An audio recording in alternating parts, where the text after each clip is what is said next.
Hola, buenas tardes. Estamos de nuevo en las jornadas de capacitación para las unidades de cuidados intensivos y UPCs en general. Para darles un poco los aspectos técnicos que siempre estamos mencionando, es que los links de acceso se mantienen en todas las jornadas hasta aproximadamente el 17 de abril, que es cuando queremos extender estas capacitaciones.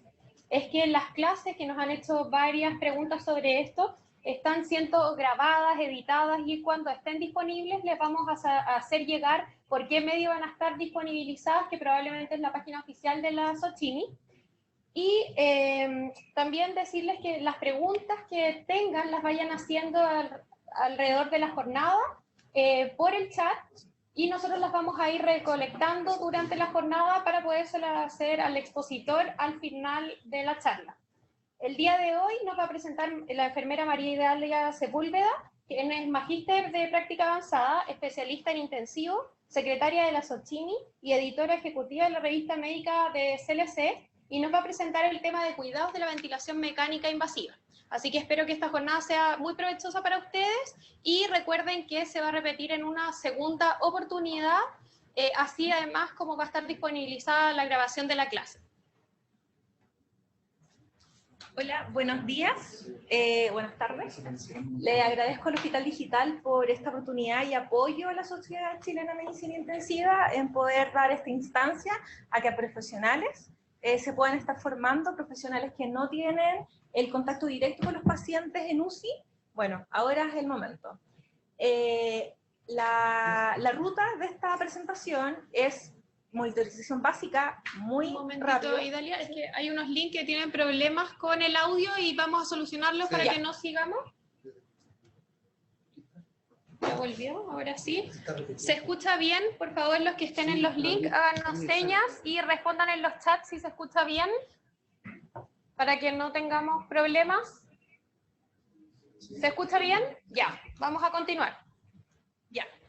Entonces, la ruta de hoy es monitorización básica muy general, gasometría, específicamente cálculo de oxigenación, los parámetros de ventilación mecánica y, para finalizar, los cuidados que se basan en todo lo anterior.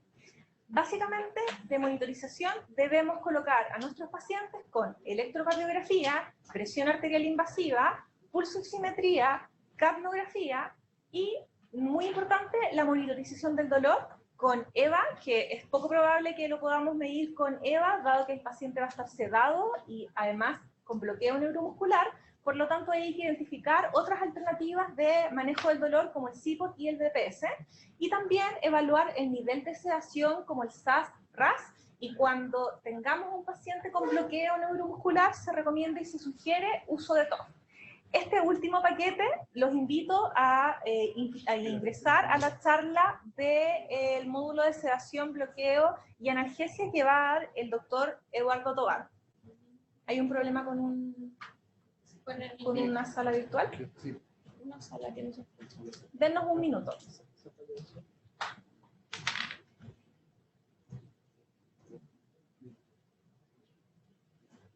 Bueno, mientras tanto, solucionan una sala virtual. Estamos, como os decía Camila, estamos editando las clases y se van a subir en la página de la sociedad, que es el www.medicina-intensiva.cl. Está en el link de las salas virtuales y el QR del lugar donde van a estar las salas, todas estas clases grabadas en un afiche que ya se está viralizando a través de las redes sociales de la Sociedad Chilena de Medicina Intensiva. Por lo tanto, los invito también a seguir el Facebook, el LinkedIn y el Instagram. ¿Sí? Sí. ¿Sí? Ya. Entonces, de la parte de gasometría, acá tenemos dos pacientes, un paciente A que tiene una presión arterial de oxígeno de 90 milímetros de mercurio y un paciente B que tiene 60. Podríamos decir, mirando esto, que el paciente A está mejor, ¿cierto? Pero resulta que el paciente A tiene una FiO2 de 100% versus el paciente B tiene una FiO2 de un 50%. Por lo tanto, ahí, ¿quién está mejor? ¿Cómo hacer la comparación? Y ahí nace un tipo de indicador de predicción de severidad, que es la PAFI. Y la PAFI lo que muestra, dice, dividamos, ¿cierto?, la PaO2 partido por la FiO2, y eso da un reflejo de un intercambio gaseoso. Entonces la PAFI del paciente A es 90 dividido por 1, queda 90, y 60 dividido por 0,5, que el 50% es en 0, 50% 0,5, 30% 0,3, ¿se entiende? Entonces 60 dividido por 0,5 da 120. Por lo tanto, ahí lo que pensamos que el paciente B estaba más grave, estaba con peor oxigenación, en realidad está con mejor oxigenación, porque solo se le está aportando una FiO2 del 50%, ¿ok? Y además la PAFI se ha utilizado como en esta categoría de la clasificación de los criterios de Berlín para clasificar el distrés respiratorio en leve, moderado, severo, cuando la PAFI es de 200 a 300 leve, cuando la PAFI es de 100 a 200 moderado, y cuando la PAFI ya es menor a 100 es severo. Entonces, además de ir haciendo, es un indicador de severidad, permite ir tomando ciertos criterios y ciertas decisiones. Ahora, pasa también que este paciente, el paciente A, que estaba al parecer peor, tiene un PIB programado en el ventilador mecánico de 12 y tiene presiones de vía aérea de 30. En cambio, el paciente B tiene un PIB de 6 y unas presiones de vía aérea de 20. Entonces, si bien es cierto, el paciente B tiene una mejor PAFI, resulta que el paciente B tiene a su favor un PIB más bajo, lo que podría dar chance, y manejo de presiones de vía aérea más baja. Eso permitiría poder aumentar el PIB en el ventilador mecánico, rotar los alvéolos y que eso mejore la oxigenación. Por lo tanto, a la PAFI, al criterio anterior, si le sumamos las variables de presiones como sale en esa fórmula, permite también identificar la oxigenación, cuánto aporte de oxígeno le estoy dando, y también la parte de la mecánica pulmonar. Entonces es así como nace el IOX o el índice de oxigenación, y podemos ver que el paciente A tiene un IOX de 33 y el paciente B un IOX de 17. Es decir, acá entre mayor PAFI, mejor, y el IOX entre mayor es más delicado y más gravedad, es inversamente proporcional. Por lo tanto, el paciente B tiene una mejor PAFI, pero además maneja presiones de vía aérea más bajas, lo que permite aumentar el PIB para abrir el alvéolo y que se expanda y se pueda mejorar la oxigenación. Por lo tanto, tiene un IOX 17, más pequeño que el paciente A, porque es inversamente proporcional. ¿Ya? Ahora, vamos a lo de los parámetros de ventilador mecánico. Y para eso vamos a ir viendo volumen corriente versus tiempo, flujo versus tiempo y presión versus tiempo. En la curva de volumen versus tiempo, nosotros tenemos que ver esta morfología, donde sube, ¿cierto? Le programamos 400 ml, suben, le ingresamos los 400 ml y luego vuelve a bajar y la línea debe quedar en cero. ¿Por qué? Porque lo que queremos buscar es que el volumen corriente inspirado sea igual al volumen corriente expirado. Si en el ventilador mecánico le programan una pausa, entonces lo que vamos a ver son ciertas mesetas. Por ejemplo, si programan una pausa de 10%, entonces el paciente va a inspirar, va a haber una pausa arriba y luego va a exhalar. Si la pausa la voy prolongando, entonces lo que voy viendo es que la meseta se va prolongando. Lo que tenemos que tener ojo, mucho ojo, en nuestros pacientes con COVID, es identificar esta gráfica que es la de fuga. Si identificamos esta gráfica de fuga, donde encontramos un volumen corriente inspirado de 400 y un volumen corriente expirado menor, y que en la gráfica vemos como este acantilado, el paciente tiene fuga y por lo tanto tenemos que solucionarlo inmediatamente. Si usted lo ve desde afuera de su habitación, lo primero es EPP. Tiene que usted protegerse. Entonces, usted afuera puede ver esta gráfica, que es un poco exagerada, pero ven el acantilado, esta es la curva de volumen versus tiempo. Entonces, acá, volumen corriente 1000, volumen corriente expirado 462. Esto es un ejercicio con un pulmón de prueba, por si acaso. Entonces, lo importante, si encontramos fuga, sugerimos lo primero, que no lo puse, pero lo primero es su protección, EPP. Luego ingresa a la habitación, revisa el CAF, ¿cierto? Revisa el circuito, así como observación, conectar, y eso es un cuidado vital. Cuando ustedes intuban al paciente y cada ciertas horas usted ajuste todos los circuitos y estén bien apretados. Les sugiero que no lo aprieten demasiado, especialmente el tubo, la conexión del tubo al circuito, porque después cuando usted lo quiera desconectar le va a costar mucho y hay riesgo de que el paciente se vaya a autoextubar. Pero fíjelo bien, revise el circuito. Si aún así eso no es, y usted revisó el CAF y el CAF está bien inflado, entonces pregúntese, a lo mejor hay una probable fístula broncopleural y que esté, ¿cierto?, los 50 o los 100 ml que no salen por el volumen corriente exhalado, esté una fístula presente. Y por último, chequear la fuga en el ventilador mecánico. Si usted hizo el checklist anterior y aún así persiste la fuga, entonces ahí vamos a tener que desconectar al paciente del circuito y hacer un circuito cerrado para verificar si hay una fuga en el sistema.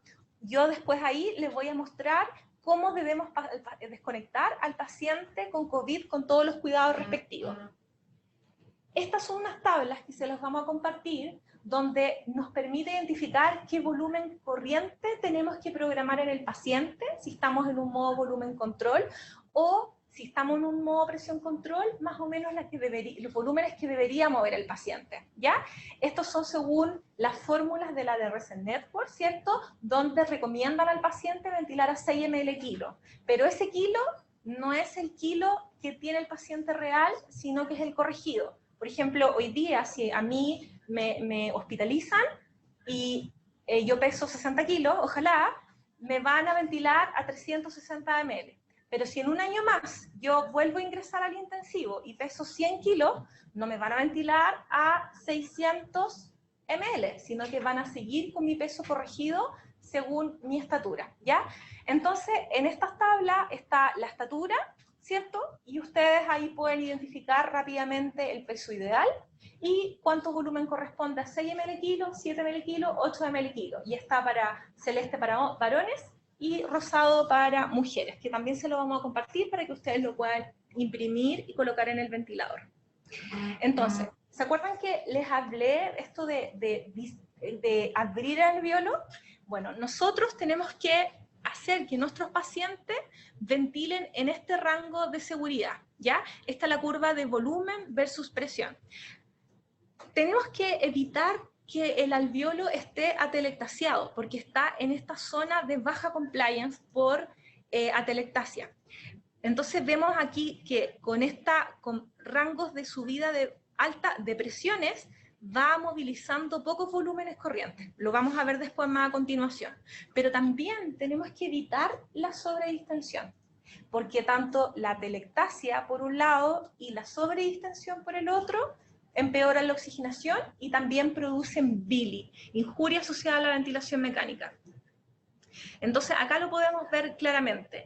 En esta zona roja, en esta línea roja, podemos ver que por cada 5 centímetros de agua de presión vamos a aumentar solo esto de volumen corriente. Pero si llegamos a la zona de buena compliance, donde el alveolo está abierto, no sobredistendido, pero tampoco atelectasiado, vamos a ver que al mismo delta de subida de presión, el paciente logra movilizar mejores volúmenes corrientes. Y luego, cuando ya llevamos al otro extremo, con los mismos deltas de presión, vuelven a caer los deltas de volumen corriente. Por lo tanto, tenemos que evitar eso, porque también el paciente puede venir con su falla respiratoria del COVID, pero nosotros quizás podemos sumar por una mala programación del ventilador y por no identificar estos ítems, una injuria pulmonar inducida a la ventilación mecánica por barotrauma, volutrauma, latelectrauma, y finalmente eso repercute y va cayendo incluso el paciente en un CIRS, ¿ya? Sigamos entonces. Vimos volumen versus tiempo. Ahora vamos a ver la curva de presión versus tiempo, que siempre tiene que estar evaluada y monitorizada. Ayer el doctor Pagliumani explicaba la diferencia entre control por volumen y cuando se programa por presión. La diferencia, como para decirlo muy simple y muy rápido, es en el volumen control, mi meta es el volumen. Entonces, queremos nosotros programar 300, 400 ml. Nuestra meta es 400, ¿ya?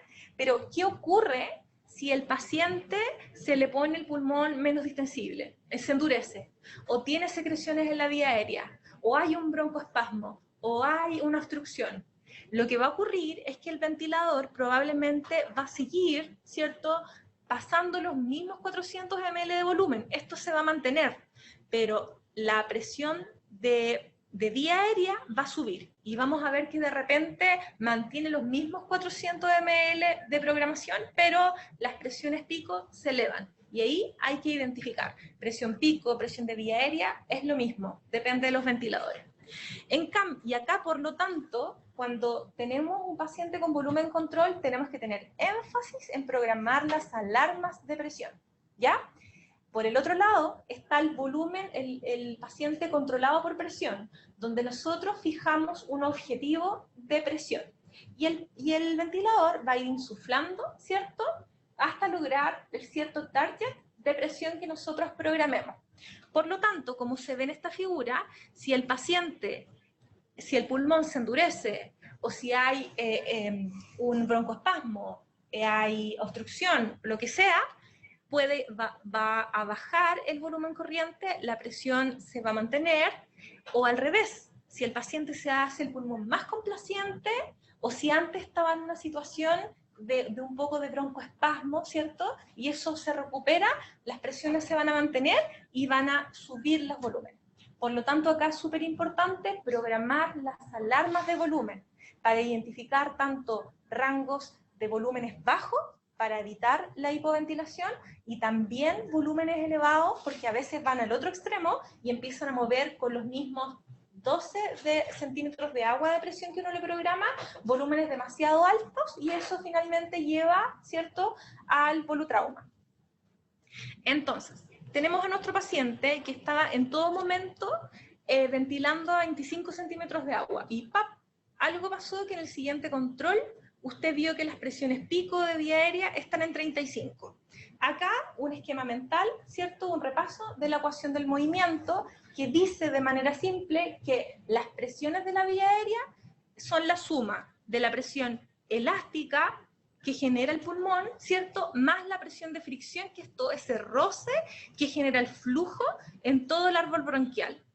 Entonces la presión elástica está determinada por el volumen corriente partido por su compliance, y la presión de fricción está dada por la resistencia de la vía aérea y por el flujo que uno le entrega. Por lo tanto, si hay flujos más altos, se va a generar mayor depresión de fricción. O si el flujo se mantiene y la resistencia aumenta, por ejemplo, le puse un tubo más pequeño, de un diámetro más pequeño, o hizo un broncoespasmo, o hay secreciones, esa resistencia va a subir y por lo tanto la presión de fricción va a subir y eso va a impactar en la presión de vía aérea. ¿Ya? El tema es que cuando nosotros vemos en el ventilador que la presión pico de vía aérea o PIC se subió, no sabemos cuál de las dos variables fue, o si fueron las dos. Entonces es ahí por lo que ustedes pueden haber escuchado, que es la prolongación de la pausa inspiratoria. Entonces, cuando hacemos una prolongación de la pausa inspiratoria, lo que hacemos es, ¿cierto? El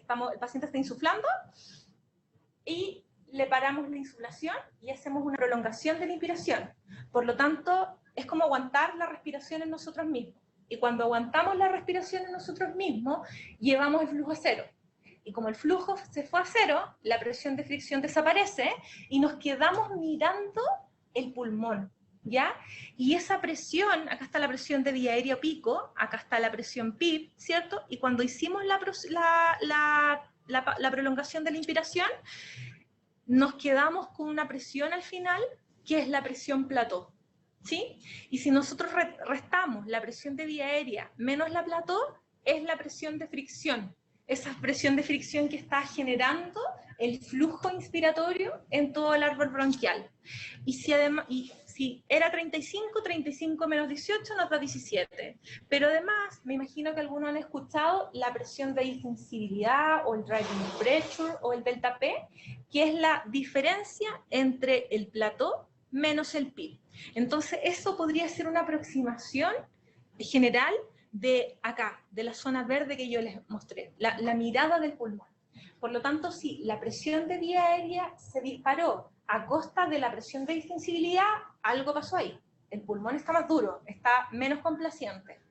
Pero si la diferencia fue a costa de mantenerse la presión de distensibilidad y aumentar la presión de fricción, ojo ahí, porque hay posiblemente tiene secreciones o hay una obstrucción.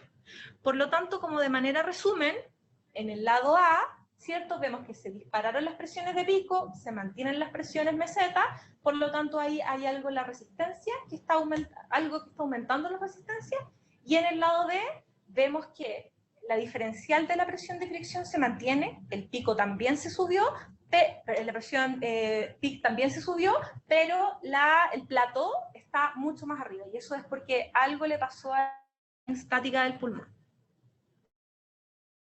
Vamos entonces a lo que es el flujo versus tiempo. En el flujo versus tiempo, la curva, la parte superior de la línea del eje X hacia arriba es la fase inspiratoria, ¿ya? Y la que está hacia abajo es la fase expiratoria. En la fase inspiratoria va a depender de la programación del ventilador, ¿ya? La pega ahí la hace el ventilador mecánico. Y en presión control desacelerante y en volumen control es de onda cuadrada. Pero me gustaría que tengan ojo con la parte inferior, que es la fase expiratoria. Y como en ventilación mecánica la fase expiratoria es pasiva, a excepción del bafo, la curva es abierta, ¿cierto? Tiene un ángulo de 30 grados más o menos y llega a cero. Pero, ¿qué tenemos que tener ojo cuando ustedes van a ver y valorar al paciente? La aparición de esta espiga, ¿ya? Esta espiga, ahí la ven, ¿cierto? En la fase expiratoria de la curva de flujo versus tiempo, es característico cuando hay obstrucción a la vía aérea. Por lo tanto, ahí hay que chequear la obstrucción.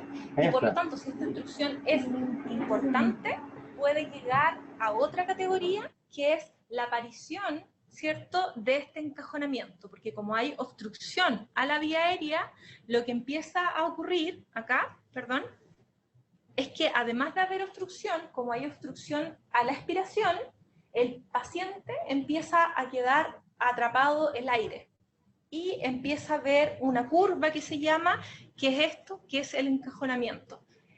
Si vemos eso, entonces el paciente, además de que tiene obstrucción al flujo expiratorio, está atrapando aire y por lo tanto está generando autopip. Que eso después, en otra oportunidad, vamos a ver el cálculo del autopip. Y en este caso, también como ven, cuando la espiga aparece en la fase inspiratoria, eso es un aviso de que el tubo está tapándose, ¿ya? Por lo tanto, cuando vean esta morfología, ustedes la van a poder identificar antes de que empiece a caer el volumen corriente y antes de que el cambio y la reintubación sea inminente. Por lo tanto, hay que prepararse. ¿Qué otra cosa podemos ver en la curva de flujo versus tiempo? La presencia de secreciones, como se ve acá en el flujo, en la curva de flujo versus tiempo, en la rama expiratoria, vemos estas muescas, no son curvas limpias, eso es característico de presencia de secreciones. Como también podemos ver la presencia de secreciones, esta es la curva de flujo volumen. ¿Ya? Y en la curva de flujo-volumen, que uno puede programar los ventiladores mecánicos para no solamente observar las curvas típicas que son volumen versus tiempo, presión versus tiempo y flujo versus tiempo, podemos programar la visualización de la pantalla y programar el bucle de flujo versus volumen y ver estas muescas características que están acá, que también indican secreción, y poder programadamente colocarnos nuestros implementos de protección e ingresar a la unidad para hacer la aspiración. Y terminando, lo que es cuidados de la ventilación mecánica propiamente tal, este es un video que hicieron las TENS de Clínica Las Condes, a los cuales les agradezco. Es súper importante prevención de neumonía asociada a la ventilación mecánica en los pacientes, porque está visto que tienen un promedio de ventilación mecánica de 7 a 9 días. Importante el aseo de cavidades orales con clorexidina, ¿ya? Como ven ahí, están esos sistemas de aspiración, ¿cierto? Lo voy a detener un poquitito. Ahí. Es importante la aspiración de la sonda nasogástrica, ¿cierto? Porque puede haber reflujo, ¿sí? También la aspiración de secreciones supraglóticas. Luego de eso, la revisión del CAF, que el CAF tiene que estar a 20 a 30 centímetros de agua. O, en su defecto, en el cafómetro, tiene que estar en la línea verde, ¿sí? Importante es no inflar el cafómetro con una jeringa. Tiene que haber una medición con cafómetro para evitar daño ay, se me olvidó la palabra. La necrosis en la tráquea, ¿ya? Aquí esto es en un paciente habitual, la aspiración abierta, pero en COVID no podemos usar este sistema de aspiración. Esto muestra que en todo momento, durante el procedimiento, debemos estar monitorizando los signos vitales, ¿cierto? Y el ventilador. Y importante, miren la posición de las manos del enfermero. La posición para fijar el tubo es fijar el tubo, ¿cierto? Con los dedos, y la otra mano fijarlo a su cara, su rostro, para tener una estabilidad, porque muchas veces agarran el tubo, ¿cierto? Así, pero el paciente, si hace un movimiento de esta forma, pueden quedarse con el tubo en la mano y desplazarlo. Y en el paciente COVID tenemos que evitar al mínimo, o sea, al máximo, un desplazamiento, porque finalmente va a generar aerosoles y más riesgo para ustedes. Y para terminar, ¿cierto? Este video, importante volver al paciente a que esté en un ángulo sobre 30 grados para evitar el reflujo, ¿sí? Las mangueras se tienen que chequear siempre, siempre, siempre, para evitar que exista desconexión. Y acá les puse este pequeño extracto, que cuando hagan aseo, cuiden y protegen. Ojo con las tijeras y la rasuradora, porque pueden pasar a llevar, ¿cierto?, la salida externa del CAF del tubo endotraqueal, cortarlo. Y si lo cortan, va a fugar y vamos a tener que hacer un cambio inmediato de tubo endotraqueal. Ahora, antes ya le había mencionado el cómo identificar secreciones bronquiales, y acá hay una gráfica. ¿Cómo lo podemos identificar? Acá vemos en la curva de flujo versus tiempo, presión versus tiempo y de volumen, estas vibraciones, y estas vibraciones son características de presencia de secreción bronquial.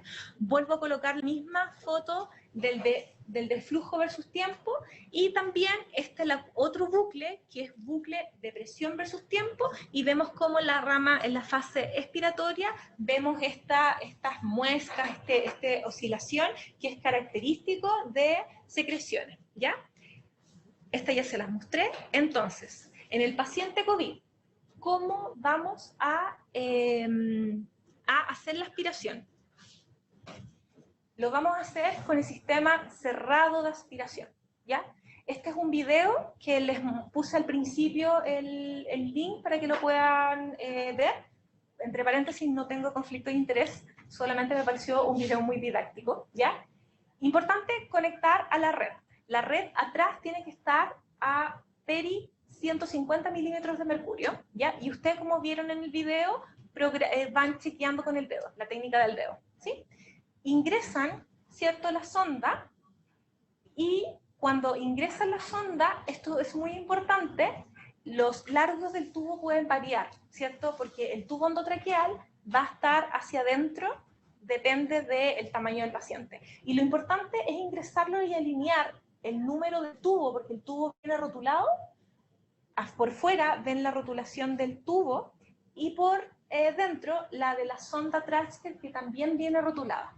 Entonces es importante ingresar hasta la misma altura, aspirar, y luego, como vieron en el video, ingresar 2 centímetros para aspirar lo que están los agujeros de Murphy del tubo endotraqueal, y luego sacar. Y como se ve en esta parte, limpiar. Esto es muy importante. No sirve que ustedes hagan la técnica muy bien de aspiración y después usted llegue y se vaya. Tiene que limpiar la sonda, ¿ya? Esta sonda, por proveedor y por norma, se cambia cada 72 horas, pero también eso chequéenlo con su institución. Por lo tanto, ahí ustedes pueden ver el tubo endotraqueal, ¿cierto? Que están todos los rótulos de las líneas. Es muy importante que estén revisando, chequeando si cuando lo intubaron marcó que iba a estar a 24 centímetros de la comisura, tienen que eso registrarlo, observarlo y transmitirlo a la TENS, a la otra enfermera y cuando hagan cambio de turno para evitar y monitorizar que no existan desplazamientos. Ahora, en un paciente COVID, ¿qué ocurre si debemos abrir el circuito? Si debemos abrir el circuito porque quizás la TrashCare o el circuito está totalmente sucio y contaminado, o debemos abrir la TrashCare porque el capnógrafo se llenó de líquido y hay que cambiarlo o limpiarlo. Súper importante, si debemos abrir el circuito, sugerimos, y en realidad es también lo que sugiere este grupo de sociedades que lanzó, los invito a revisar este link también que está súper completo, de cómo manejarse cuando uno va a abrir el circuito de ventilación mecánica. Primero, EPP estricto, su protección. Luego, que el paciente esté bien sedado y bloqueo para evitar, ¿cierto?, respiraciones entre medio. Clampeamos el tubo endotraqueal. Pausar en el ventilador mecánico, hacer una pausa o un stand-by. ¿Por qué esto es importante? Porque si clampeamos el tubo y luego desconectamos del ventilador mecánico, yo creo que a muchos nos ha pasado alguna vez cuando alguien desconecta, que al desconectar el ventilador sigue ciclando y todas las gotitas les van a saltar. Y en estos pacientes eso no debe pasar. Por lo tanto, usted pausa el ventilador, ¿cierto? Y recién ahí desconecta. Y obviamente tenga el insumo que vaya a cambiar a mano. Y luego hace el opuesto, ¿sí? Lo vamos a mostrar en este video. Entonces, tenemos al paciente que ya lo sedamos, está sedado, le damos un bolio de bloqueo neuromuscular, esperamos 45 segundos que haga efecto, clampeamos, dejamos el ventilador en stand-by y recién ahí abrimos. Acá en este video es un simulacro, ¿cierto? No están con las medidas de protección porque es un simulacro, es como para repasar la técnica. Por si acaso, es que eso es muy importante. Y otro tips, vean el lugar donde tiene clampeado el tubo. No es en la conexión, en la salida del tubo tiene un conector hacia el resto del circuito. Si clampean ahí, está el riesgo de que eso se quiebre, ¿ya? Así que, ojo, háganlo un poquito más proximal al paciente, ¿sí? Entonces, para conectarlo, ustedes conectan, ¿cierto? Desclampean y empiezan a ciclar y reanudan la ventilación. Importante la comunicación del equipo, ¿cierto? Que generen simulacros de momentos críticos como es en este caso la intubación y la manipulación de la vía aérea, y para eso mañana tenemos la clase de intubación y manejo de vía aérea donde se van a repasar esos conceptos. Comunicación entre el equipo, trabajo colaborativo, buenas relaciones interpersonales. Acá tenemos que trabajar todos, médicos, kinesiólogos, enfermeras, TENS, administrativas, eso es muy importante, ¿ya? Y finalmente, no solamente es anotar los valores que da el ventilador mecánico, vea las curvas que le ayudan muchísimo, reflexione la clínica, sea pausado, sea crítico y finalmente actúe. Ahí están mis contactos de Instagram y LinkedIn en caso de que tengan alguna duda, y muy importante, ingresar a la página de la Sociedad Chilena de Medicina Intensiva, a las redes sociales donde estamos actualizando en todo momento y subiendo recomendaciones, videos tutoriales y estas clases grabadas que se están editando para que queden almacenadas ahí. Eso, muchas gracias. No sé si tienen alguna duda. Sí, varias. Varias. Estamos recopilando algunas de las preguntas para poder realizarlas. Carlos.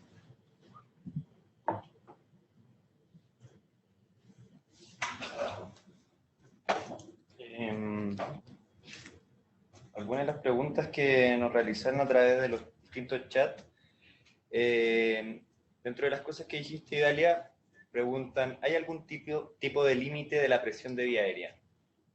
Esa es la primera pregunta que realiza. Bueno, con respecto a la presión de vía aérea, la idea es que no supere los 30-35 centímetros de agua, ¿ya? Por lo tanto, si hay ya un aumento, si el paciente está manejando 20 y subió, empieza a tener ojo, pero no debería subir sobre esos parámetros. Pasa que los ventiladores hoy día, si bien es cierto, uno podría decir, ¿qué pasa si lo dejo en volumen control el pulmón se pone muy duro o aumenta mucho la presión de fricción? Las presiones de vía aérea podrían dispararse, ¿cierto? Pero si uno le programa a ese ventilador, que está en una modalidad de volumen control, una alarma, el ventilador, si bien es cierto, va a velar por lograr el objetivo del volumen corriente. Si usted le programa esos 30 centímetros de agua de presión pico, va a abortar misión y va a caer, porque si no va a producir un barotrauma.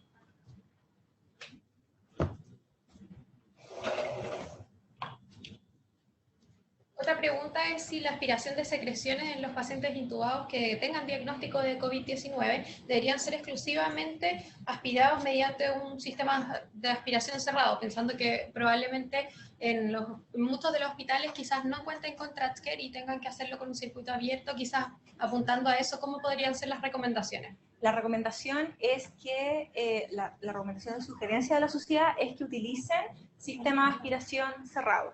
Ya, como les mostré en el video, está la técnica precisa, pero en caso de encontrarse que no es lo recomendable, con necesidad de aspirar secreciones, ustedes van a tener que tomar las medidas completas de EPP, incluso protección facial. La siguiente pregunta es si puedes volver a explicar bien cuándo se debe clampear, si en expiración o en inspiración. Ah, ya. Sí, eso no, vamos a poner el video de nuevo. Después de que se pasa el bloqueo neuromuscular, se espera los 40-45 segundos, ¿cierto?, para que haga el efecto, y se recomienda hacer una prolongación de la inspiración, y en la prolongación de la inspiración, clampear. Entonces, el que está operando el ventilador, haciendo la prolongación de la inspiración, le informa, ¿cierto?, al operador el que está en la vía aérea, clampea, ¿sí? Y ahí aprovecho de mencionar algo muy importante que es como estrategia de comunicación, especialmente comunicación en crisis, que es el loop cerrado, ¿ya? Si la persona líder dice clampea, ¿cierto?, la otra persona tiene que hacer un feedback, clampeo realizado. Es lo mismo que en las crisis de un paro cardíaco, una reanimación, prepara la adrenalina tantos miligramos, preparado la adrenalina tantos miligramos. Administra la adrenalina tantos milímetros, administrala. Siempre cerrar el círculo de la comunicación porque es vital en este paciente. Perfecto. En caso de realizar procesos como los PAF, los aerosoles, el uso de la aerosol terapia, ¿es necesario usar mascarilla N95 o se puede utilizar mascarilla quirúrgica, pensando en estos pacientes con diagnóstico con COVID-19? Sí, eso estamos trabajando, la división de kinesiología, en dar ciertas recomendaciones. Prefiero no responder hoy día a esa pregunta porque estamos verificando bien esa estrategia. Y lo otro, que estamos trabajando una infografía para poder mostrar dónde colocar los filtros EPA que tienen que ser siempre en la salida aspiratoria, ¿cierto? Pero también si usted está con humidificación pasiva o humidificación activa, ¿qué filtro HME o HMF utilizar? ¿Ya? Y estamos trabajando hoy día un grupo de kinesiólogos y enfermeras de la Sociedad Chilena de Medicina Intensiva en eso, para revisar bien la evidencia y poder informárselas. Hay dos preguntas que quisiera tener, como tenemos tiempo, que si pudiésemos repasar dos temas. Sí. El primero era si puede explicar mejor la tabla del paciente de la A y B, la que vimos al principio de la presentación. Voy a conectar el computador. ¿Sí? La A y la B. ¿Cuál es la Sí, A y la fue B? el caso del principio de ejemplo. Sí. Yo creo que ahí se perdía un poco con el IOX y los cálculos, así que podríamos reforzarlo, Sí, ya que vamos, tenemos tiempo. No hay problema. Ya. Entonces, tenemos este paciente A que cuando le tomamos los gases arteriales, que a todo esto va a haber una clase de manipulación de catéter venoso central y presión arterial invasiva y cómo tomar muestra de una línea arterial en los comerciales. Entonces tenemos un paciente A que le tomamos de la línea arterial los gases arteriales y salió una presión arterial de oxígeno de 90 milímetros de mercurio y un paciente B, al ladito, hospitalizado, de 60 milímetros de mercurio. Entonces nosotros podríamos pensar que el paciente B está peor porque tiene una PaO2 más baja. Pero resulta que el paciente A está conectado al ventilador mecánico y con una FiO2 al 100%. En cambio, el paciente B está con menor PO2, pero con un aporte de FiO2 del ventilador mecánico de 50%, ¿ya? Por lo tanto, si nosotros juntamos ambas variables, tanto el oxígeno que hay en la sangre, ¿cierto? Y además el aporte que le estamos dando, aparece un indicador que es la PAFI, ¿ya? Que la PAFI es la división entre la PaO2 partido por la FiO2, ¿sí? Que es el reflejo del intercambio gaseoso, además de poder identificar severidad, permite también generar criterios de manejo, ¿ya? Como por ejemplo esta línea que yo mostré en colores de leve, moderado a severo, que son las categorías que según PAFI, ¿cierto? Y otros criterios clínicos, se identifica si un paciente tiene distrés respiratorio leve, moderado o severo, ¿ya? Entonces, para hacer el ejercicio de la PAFI, ustedes lo que hacen es dividir el 90 de la PaO2 partido por la FiO2, que es 100, ¿sí? Pero en vez de dividirlo en 100%, ¿sí? El 100 lo llevamos a 1, ¿sí? ¿Me explico? O si quieren hacer la fórmula más compleja, sería 90 partido por 100 por 100. Pero para hacerla más rápida, es 90 dividido 1 en el paciente A y en el paciente B es 60 dividido 0,5. ¿Sí? Porque dejamos el porcentaje al tiro dividido en 100. Y eso da una PAFI de 90 y una PAFI en el paciente B de 120. Por lo tanto, al mirar eso, podríamos decir que el paciente B está mejor porque tiene mejor PAFI, tiene un reflejo de un mejor intercambio de gaseosos, ¿ya? Pero el tema no queda solo ahí. El tema es que el paciente A está conectado al ventilador mecánico y está con un PIB de 12, o sea, ya está con un PIB un poquito, no está elevado, pero está más alto que los 6 que es el paciente B, ¿sí?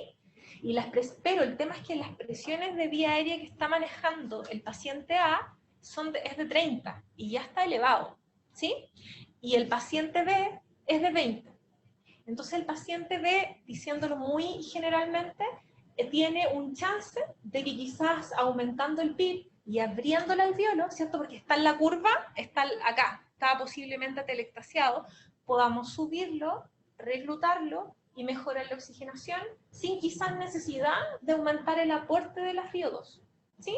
Y es ahí donde aparece el otro indicador que ustedes a lo mejor van a escuchar mucho en turno, que la PAFI, que el I2 o el índice de oxigenación, que es lo mismo, que es la fórmula de la presión media de vía aérea por 100 partido por la PAFI, que usted ya la calculó, ¿ya? Por lo tanto, este paciente A tiene 33 y este paciente B tiene 17. La PAFI, entre mayor PAFI, mejor intercambio gaseoso. Pero el IOX, entre mayor, es peor. Por lo tanto, acá, si miramos el IOX del paciente A y el paciente B está mejor, ¿sí? Porque tiene una PAFI más alta y porque también tiene presiones más bajas que permiten quizá aumentar un poco el PIB para reclutarlo y mejorar la oxigenación. No sé si se habrá comprendido. De hecho, había una pregunta muy similar que preguntaban en relación al IOX. ¿Cuál era el valor ideal o cuánto era el límite que lo acabas de decir? ¿Y qué opinas del uso de SAFI en comparación? Sí, ese también se utiliza, pero es menos, lo revisé el otro día, y la sensibilidad para predecir mortalidad es menor incluso que la PAFI. La PAFI tiene una curva de ROC de sensibilidad y especificidad que igual no es muy buena, es 0,60 y algo. Entonces, la verdad que no se utiliza como tanto.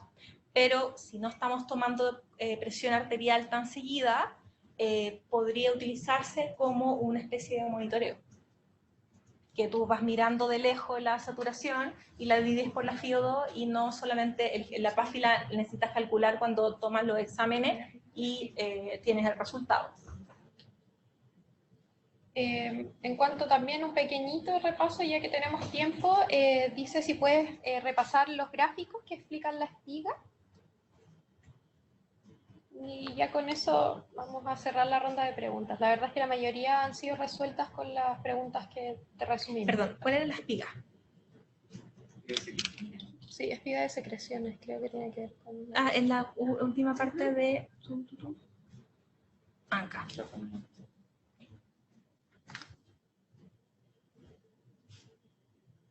Estas son las figuras que ustedes tienen que identificar en el ventilador para evaluar si tienen secreciones del paciente.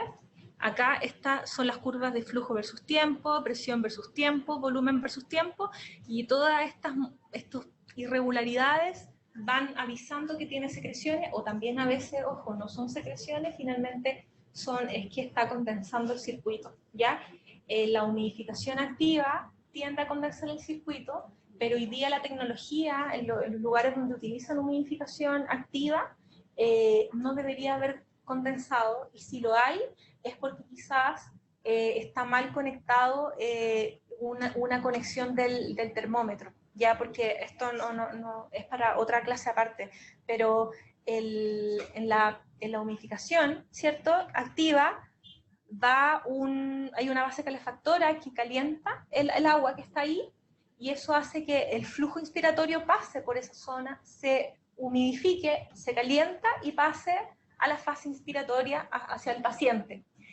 Y en el transcurso del recorrido, es como cuando uno destila alcohol, ¿cierto? Dicen, está la salida y se pierden entre la salida de la base calefactora al tubo del paciente, se pierden 2 grados Celsius, y al perderse 2 grados Celsius hay condensación. Y lo que existe hoy día en el mercado son una fibra interna que mantiene caliente todo ese recorrido para evitar la caída de temperatura y por lo tanto la condensación, ¿ya? Así que ojo ahí, que la idea es que no condense. En la curva esta de flujo versus tiempo, si ven, esta curva es abierta, ¿cierto? Está perfecta, pero cuando está llegando al eje X hay cierta fluctuación y por lo tanto eso puede ser sugerente a secreciones. Cuando esta curva, en vez de ser así abierta, se junta, está como espiga, eso es característico de obstrucción, ¿ya? Por lo tanto, ahí eso hay que empezar a manejar la obstrucción, pasear, lo que sea. Y en la curva de los bucles de presión versus volumen, en el lado expiratorio, también cuando ven estas movilidades, estas irregularidades, es también característico de la secreción. Por lo tanto, ahí usted, al mirar e identificar, puede ver al paciente antes de que empiece a toser y a toser, y con riesgo de que se desadapte completamente al ventilador o que se vaya a autoextubar el paciente. Usted puede mirar esto, ingresar, colocarse con precaución las EPP y poder hacer la aspiración con toda la tranquilidad y con todas las medidas de protección para usted. Perfecto. La verdad es que las otras preguntas tienen relación con sedación, analgesia y bloqueo neuromuscular, y para eso quería comentarles un poco en el calendario, que hoy día sí vamos a hacer la discusión de los afiches y del calendario oficial, que el viernes 27 de marzo están las recomendaciones en sedación de analgesia y bloqueo neuromuscular, y además el 31 de marzo hay una clase de manejo y cuidados también de las drogas vasoactivas. Así que vamos a ir respondiendo poco a poco las preguntas, y la idea es ir centrándonos en la clase que el expositor nos va dando día a día. Sí, no sé si quieres agregar.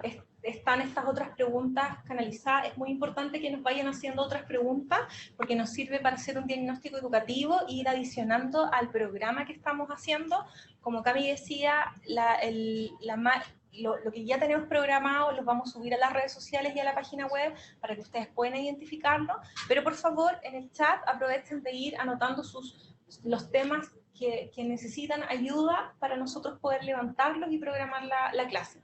El de la persona que tenía duda con lo de sedación, si quiere leerlo antes de la clase, está en la web la guía de recomendación con el manejo, la evaluación y el manejo de la sedación, la analgesia y el bloqueo neuromuscular de un paciente crítico. Perfecto, le queremos dar las gracias, Idalia. Muchas gracias por participar tan activamente tanto de la sociedad como con la estrategia del Ministerio de Salud para poder capacitar a nuestros profesionales. Muchas gracias. Queremos dejarlos de igual manera invitados a la jornada de la tarde, que es destinado a los servicios de urgencia y de atención primaria. Presentará en esta ocasión el doctor Cristian Garrido, quien es vicepresidente de la SOCHIMU, además residente de los servicios de urgencia tanto de la Clínica Universidad de los Andes como de la Clínica Las Condes, y nos va a presentar el tema de manejo de la vía aérea en los pacientes con COVID-19. También contarles que mañana en la mañana, a las 12 del día, va a estar el doctor Darwin Acuña, quien es jefe técnico de la UCI de trauma y quemados de la Mutual de Seguridad, vicepresidente de la SOCHIMI, y nos va a dar recomendaciones en la intubación. Así que es importante que sigan conectándose y participando tan activamente como el día de hoy y desde el martes que partimos estas capacitaciones para formarse día a día sobre lo que está pasando como a nivel nacional con el coronavirus. Hasta luego.